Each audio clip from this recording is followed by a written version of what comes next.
When told of a diagnosis of high cholesterol, feelings can run rampant from being frustrated to fearful.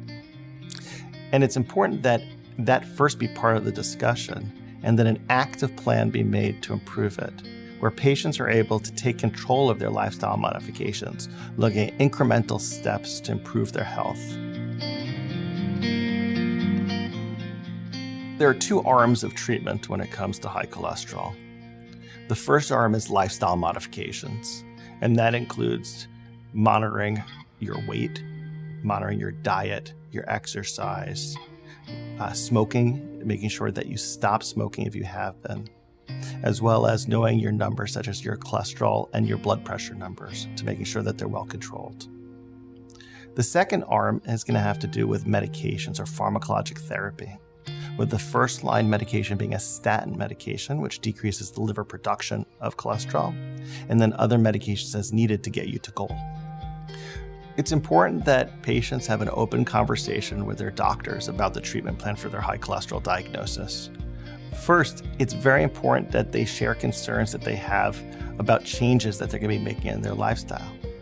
If they think that they're going to need help with any of these changes, bring it up in the conversation. For example, somebody who has been smoking for a number of years and says they're going to quit. The question is, how do I quit? What resources are available? We have tons of resources to help people stop smoking, but we need to make sure that that's a conversation and not just a binary statement of stop smoking. When it comes to medications, patients should always be asking about side effects. They should be asking about how to know that the medication has been successful in their treatment. When should they have repeat blood work to tell of that success? And by asking those questions, often by keeping a list that they bring to the doctor's office, they will leave the office feeling more comfortable, more confident, and will be more successful. I can give instructions to a patient easily, but if they're not able to fulfill those goals, or there are challenges or barriers that I don't know about, they're not going to be successful.